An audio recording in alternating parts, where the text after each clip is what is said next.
Hi, everyone. Welcome to Cosmos the Shot. And here's to Helium and the Eclipse. Ding! So I spilled on me, so I'm not going to clink the table. Way to pull a Davison. I know, right? All right. Yes. Before we get into this, Okay. helium shit, Yeah. let's talk about Balloons. what? Continue. Balloons? 99 of them? Red. Oh, God, yeah. All right, anyway. What is an eclipse? Of the heart? What? It's when my heart feels sad and it goes to black. We have had so many references. We got it. Let's go. Songs. Keep going. Anyway, it's basically when one thing passes in front of another. Right. Eclipse your face. Yes, exactly. Right. Liz's hand eclipsed the camera. You didn't see my face, which is probably a good thing. But here on Earth, we have two types of eclipses. We have lunar eclipses, solar eclipses. Okay. Unless you didn't know. What's that? So the of lunar eclipse is when the Earth passes between the moon and the sun. Mm-hmm. And you can see the Earth shadow fall onto the moon. Mm-hmm. It turns a nice ruby red, blood red. In some cases, people freak out. The solar eclipse is when you have the moon pass between the Earth and the sun. Mm-hmm. It blots out the sun. Mm-hmm. And you have three types of solar eclipses that can occur. Three types? Wait. Yes. You can have two lunar eclipses, but you can have three types of solar eclipses. You have a partial eclipse. Oh, okay. An annular eclipse. All right. And so a partial eclipse is where the sun, the moon blocks out just part of the sun. Almost. So just part of it.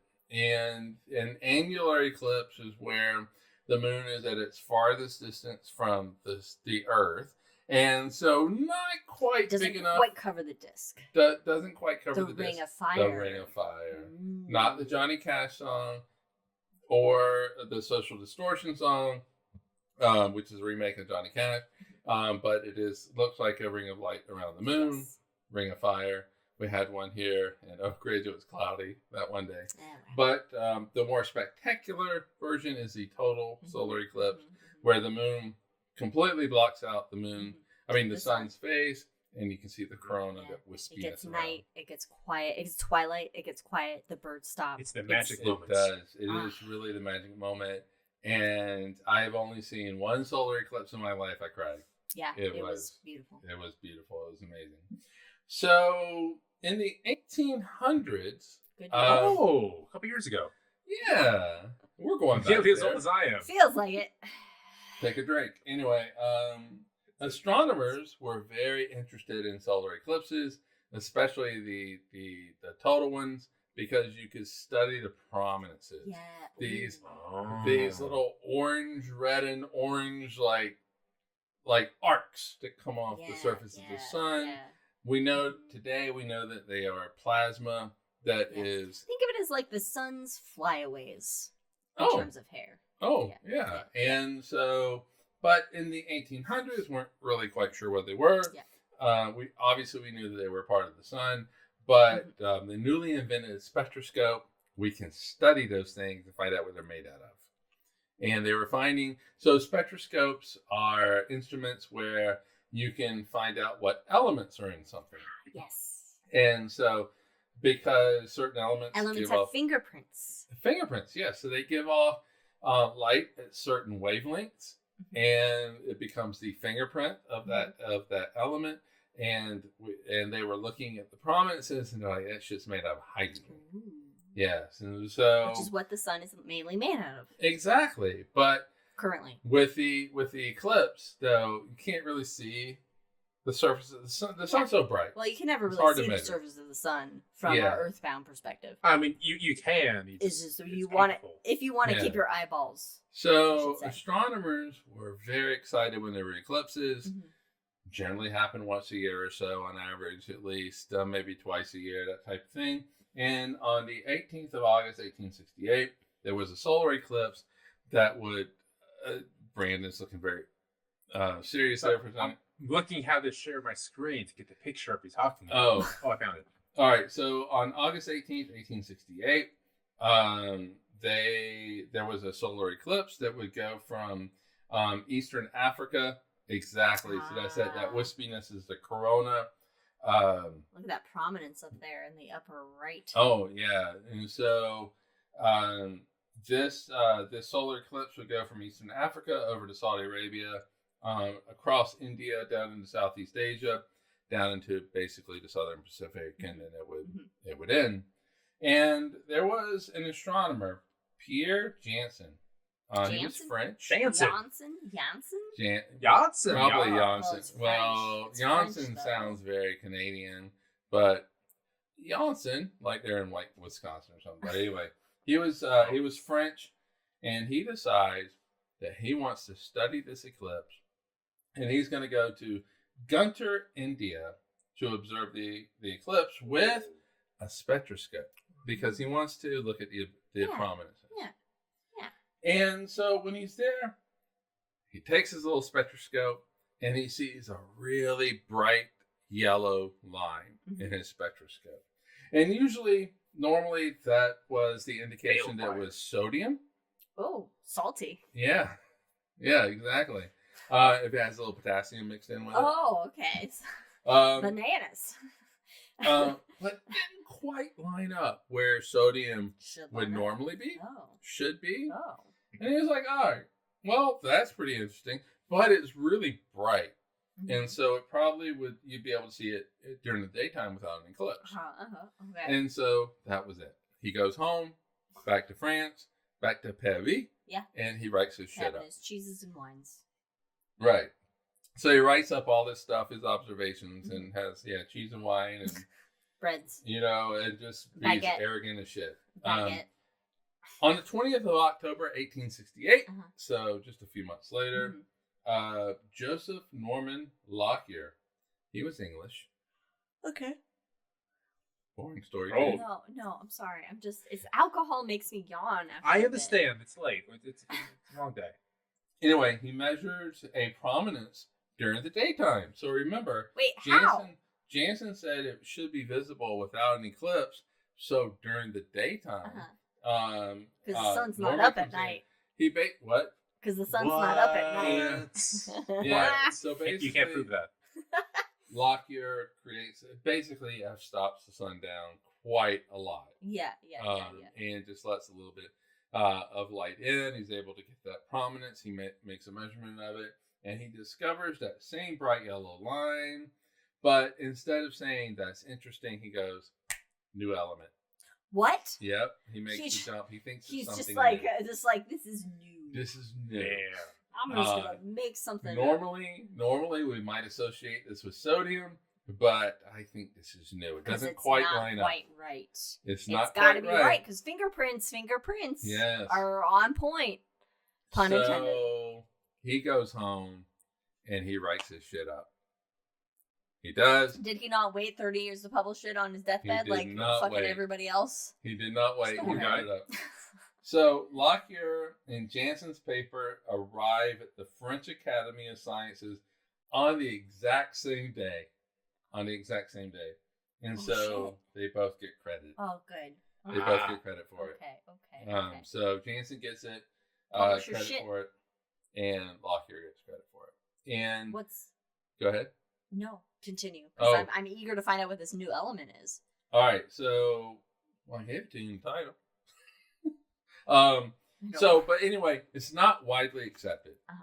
And why is it that every time there's like something new, it's never widely accepted? Everybody's like, new you're things full of scare me. shit. I don't like it. Well, but also it is coming from the sun, and so it's not necessarily coming from the earth where you can control things. And it's 8 minutes old at that point, so why bother? So fucking might as well. So is there 8 minutes old? Not worth fucking.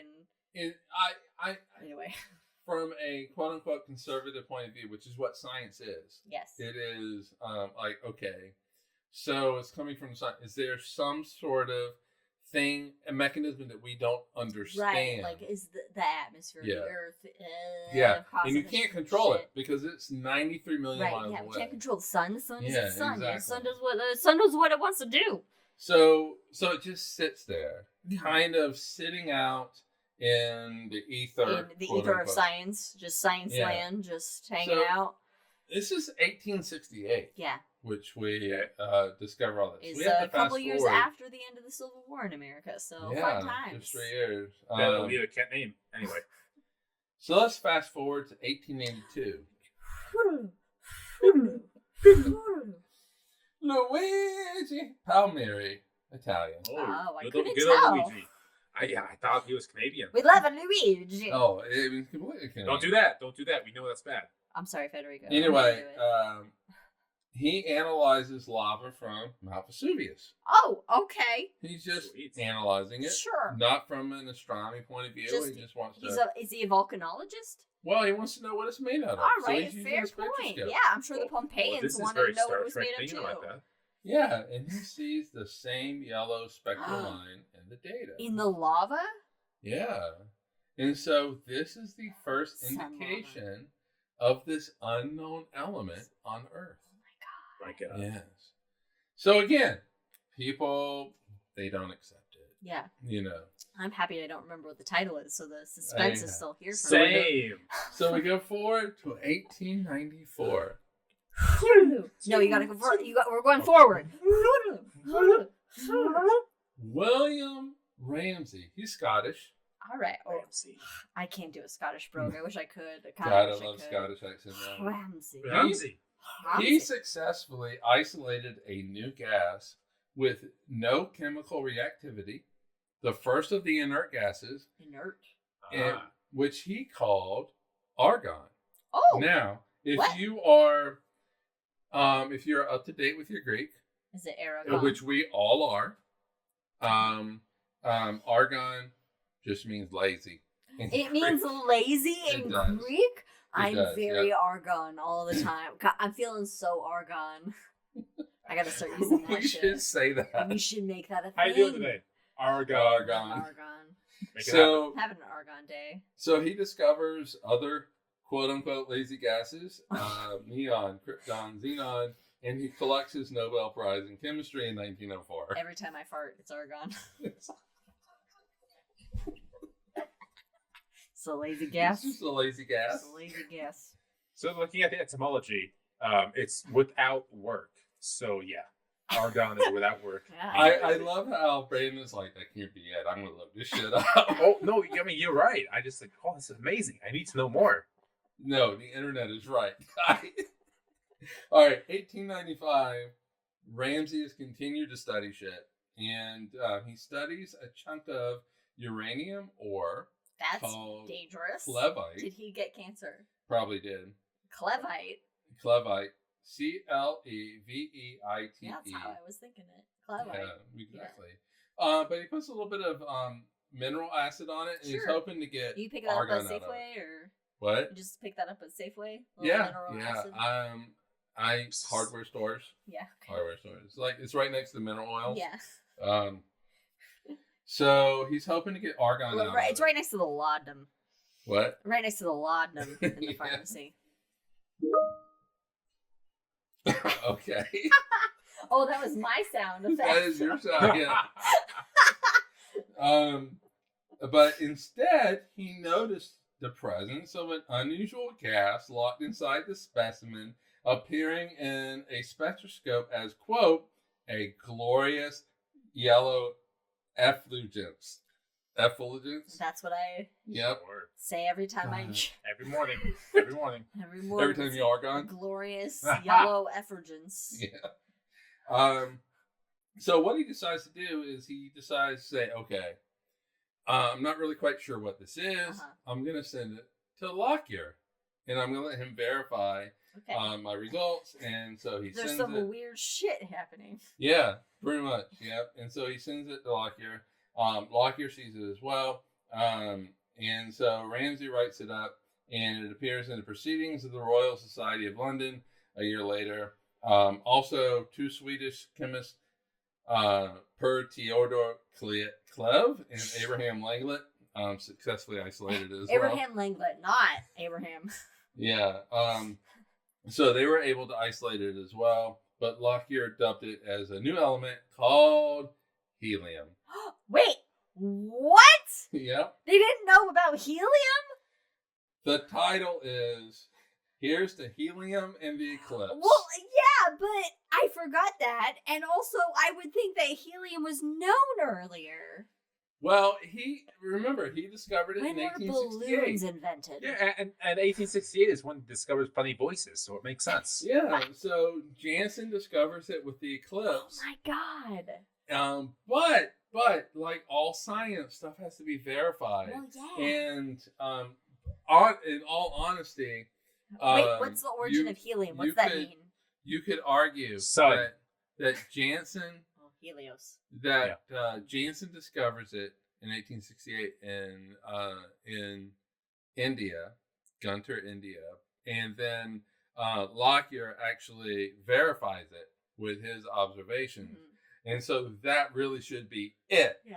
But nobody wanted to believe it because it was in the sun and not on the earth. Yeah, fuck And the sun. so we had to do this whole earth verification thing yes, with it. Yes, of And course. so that's why it When took so long. did you look up when we started using it in balloons?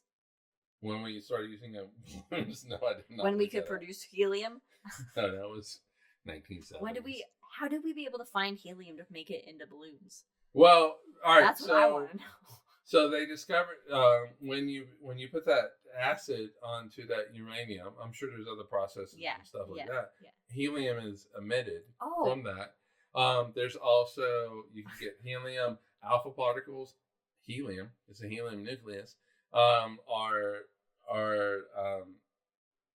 ways of getting helium. There's lots of ways you can get I helium. wonder what aliens call helium. Anyway, I mean, this is a They shot. call it Keep going. helium. Keep going. what It's a do shot. What do Keep Russians going. call helium? What do Chinese call Helium. helium? It's just helium, but angrier sounding. Maybe Yeah, that's well, that's German. German. Just German. Sorry. That's German. So now Big jokes here. we know that basically helium makes up about 24% Yeah. of the universe. It was created in mainly in the Big Bang. Yeah.